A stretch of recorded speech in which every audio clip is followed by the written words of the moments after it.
속옷까지도 입지 않은 상태, 즉 자연의 상태로 생활을 했다. 아니, 처형이 집안일을 도와준다고 하지 않았냐? 처형 앞에서도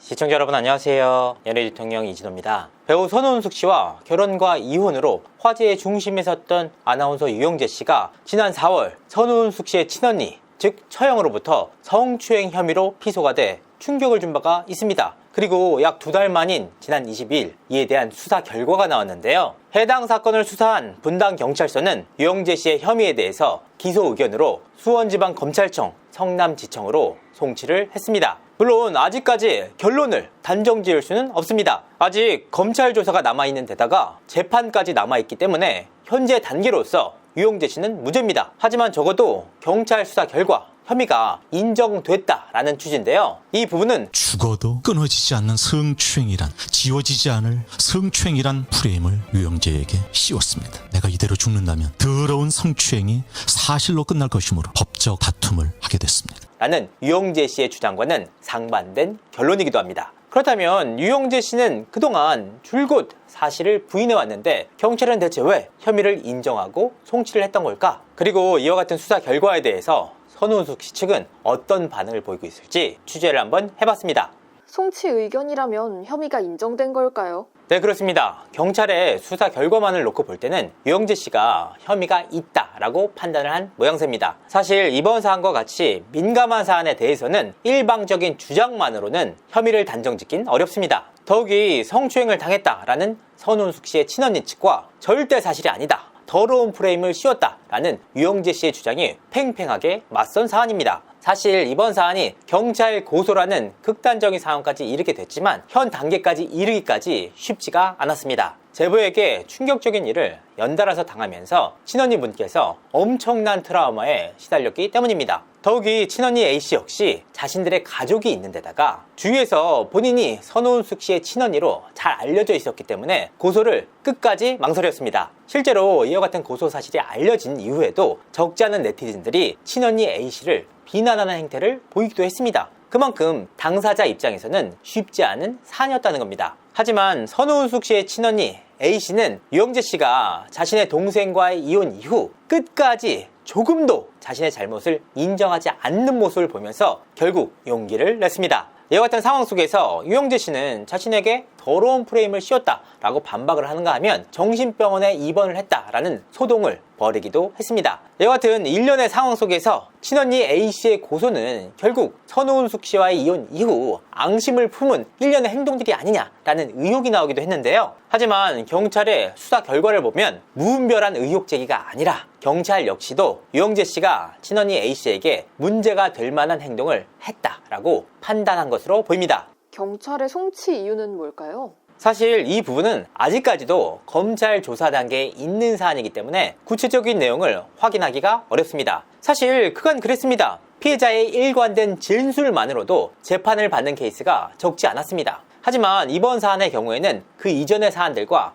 양상 자체가 달랐습니다. 일관된 피해자의 진술뿐만 아니라 명확하게 확보가 된 녹취록이라는 자료가 있었기 때문인데요. 일단 이 녹취록의 존재에 대해서 의문을 품고 계신 분들도 적지 않았습니다. 이 부분은 선우은숙 씨 친언니분이 유영재 씨와 직접 나눴던 대화가 이 녹취록의 핵심이었습니다. 녹취록의 내용은 무려 5차례에 걸쳐서 유영재 씨가 친언니 A씨에게 몹쓸 짓을 한 내용에 대해서 하나하나 따져 묻는 내용이 담겼다고 합니다. 그러니까 차마 입에 담을 수 없을 정도의 행위에 대한 지적이 녹취록 안에 담겼다는 겁니다. 더욱이 이 녹취록 안에서 유영재 씨 역시 본인의 행동에 대해서 일정 부분 인정하는 내용이 담겼다고 합니다. 그러니까 피해자의 일관된 진술과 명확한 녹취 자료라는 증거 앞에서 경찰은 이번 사안을 혐의가 있다라고 판단한 것으로 보입니다. 5차례에 걸쳐 그런 행위가 이어졌다고 하는데 왜 사전에 그런 걸 제지하지 못했을까요? 사실 이와 같은 문제 제기를 하는 것 자체가 피해자에게 2차 가해를 할 수 있는 내용이기 때문에 굉장히 조심스럽습니다. 하지만 명확하게 사실관계를 파악하는 것이 피해자분이 오해를 벗는데 도움이 될 것이라고 판단을 했습니다. 일단 친언니 A씨가 선우은숙 씨 집으로 가게 된 배경 자체에 유영재 씨의 요구가 있었습니다.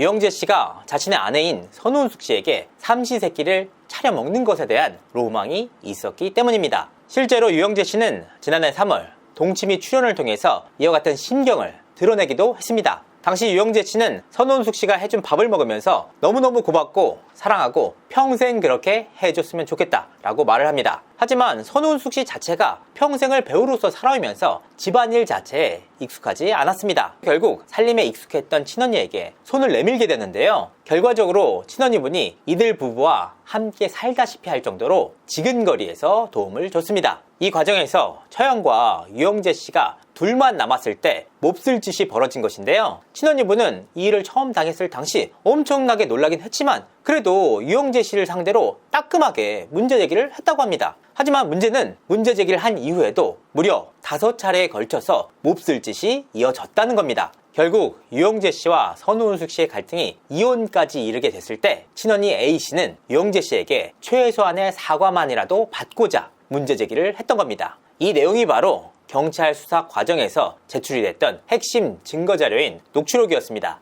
해당 녹취록에는 단순하게 유영재 씨가 인정하는 몇 마디만 담긴 것이 아니고 두 사람이 10분 넘게 대화하는 내용이 담겼고 무려 20페이지에 달하는 녹취록으로 작성이 될 정도로 상당한 이야기를 나눴다고 합니다. 유영재 씨가 처형을 상대로 구체적으로 어떤 행위까지 했는지는 확인되진 않았습니다. 다만 A씨의 변호사인 노종원 변호사조차 피해자의 명예와 존엄을 고려해서 차마 밝힐 수 없는 내용이다. 상당히 심각한 내용이 담겼다라고 밝힐 정도였습니다. 사실 이번에 문제가 됐던 유영재 씨의 몹쓸짓 뿐만 아니라 유영재 씨의 생활 태도 자체가 통상적으로 납득하기 힘든 정도였다고 합니다. 선원숙 씨는 동치미 출연 당시에 제작진으로부터 서로에게 당황했던 적이라는 질문을 받은 바가 있습니다. 당시 선원숙 씨는 처음에 벌거벗고 다니는 남편의 모습에 깜짝 놀랐다. 집에 사람을 못 들인다 라고 밝혔습니다. 이에 유영재 씨는 저는 우리 공간에서 다 항상 벗고 다닌다. 혼자 살면서 집에 들어오면 아무도 없으니까 거추장스러운 것에 대한 거부감이 좀 많다 라고 설명했습니다. 그러니까 유영재 씨가 집에서 생활할 때는 옷을 입지 않는다 라는 내용이었는데요. 실제로 유영재 씨는 집안 생활을 할 때 옷을 입지 않았다고 합니다. 단순하게 겉옷만 벗은 것이 아니고 속옷까지도 입지 않은 상태, 즉 자연의 상태로 생활을 했다라는 겁니다. 아니 처형이 집안일을 도와준다고 하지 않았냐?